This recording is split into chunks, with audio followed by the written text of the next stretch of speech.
the verses and the chorus were just really illustrative, which is cool. Yeah. Yeah. Yeah. But yeah, for content again, I feel like you guys, put the thought into how you wanted it to be arranged and making sure that the arrangement is engaging for the listener. So yeah, that stuff all went well. The lyrics are good. Hmm. So yeah, I would say that's definitely a green. Production is the place that I've also had some time because I've listened to this a couple times over the past week, Yeah. sort of to dig into it. Yeah. Yeah. And interestingly, when I listened to it in my car, Hmm. was when the most things were illuminated to me. Okay.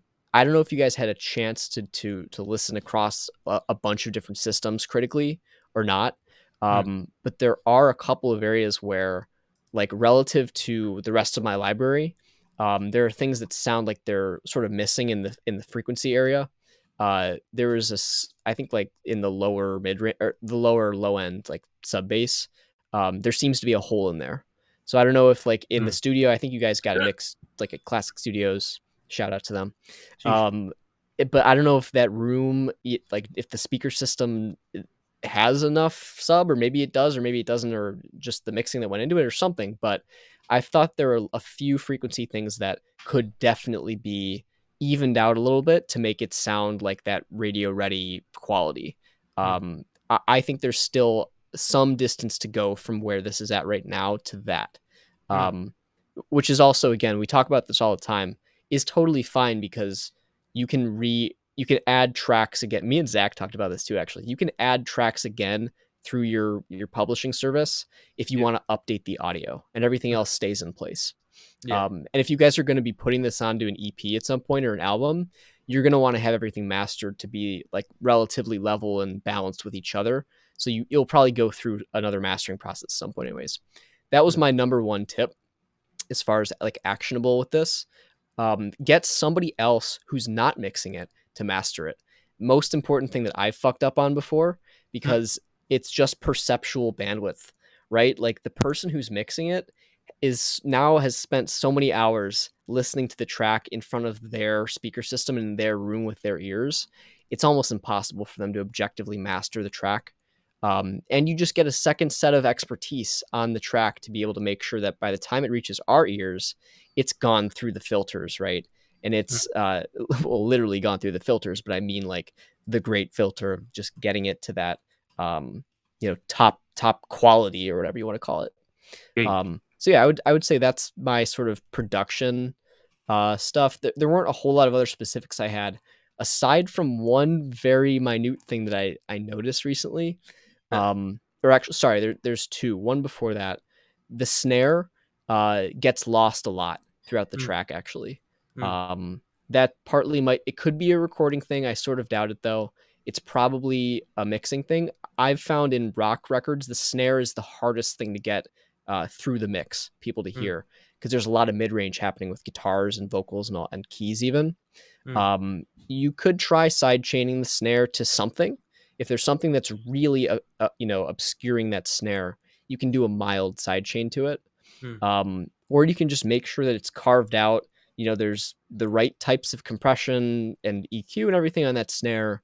uh there's different techniques for doing that, but no, that's a big thing in making it sound professional and big, is for people to be able to really clearly hear the kick and the snare hits, and the kick Yeah. sometimes was getting lost a little bit too. I was gonna say drums in general, which Yeah, is a shame because I'm a drummer and I listen for drums, and Marcelo was killing it, especially at the end. It sounded like it cut through yeah. it at the end, but yeah, throughout the whole time, I think Josh has got a point here. Yeah. So yeah, these are the things that I often find, especially in rock records, that are required to make it have that quality you look for, like in the stuff that you're influenced by, right? Because like I mean, I think we have some similar influences actually, and I've Mm. sort of looked into that stuff, and it's like the drums hit super hard and they punch right through the mix, and so they sound up front, and it gives this sort of polished sheen to the track. Sheen. And then obviously, your spectrum needs to be full, and the mastering thing can help you do that. Yeah. Um, and a couple other things. The one last very, very minute tip that I realized just today, actually, this is weird to me.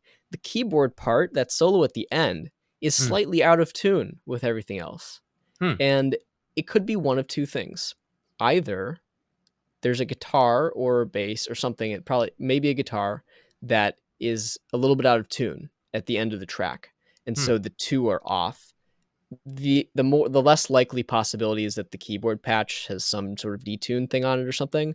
I doubt that a little bit more, because usually keyboards are perfectly tuned, obviously. Um, but that's I didn't super notice that too much. super important for, yeah. I didn't notice it the first few times either, but then I listened that there's like a little bit of dissonance there, and again, it's a thing that I've experienced with when you're dealing with physical instruments recording. Tuning is one of the most important things for, again, getting that radio ready production quality. If Hmm. things are out of tune with each other, it's almost impossible to get to that level. Hmm. So that was the smallest thing that I could think of, but yeah, I wanted to try to give you guys as much information and detail in this as possible, because I know you guys are continuing to work on stuff, and this is your first shot at a release. So I mean, again, I said at the beginning, this is like extremely impressive. Yeah, for being your guys' first single, and you guys just formed like 6 months ago or something. I might be a little bit off on that, Wow, wow, wow. but yeah, I can't fucking wait to hear more stuff from you guys. See you guys live, hopefully within the next few months, Yeah. and yeah, just and hang out, obviously. But yeah, just keep it up. Dope, dope, Looking dope, forward to it. Chris, what do you think? dope. Let me see if I can try to keep it concise because Josh went in and yeah,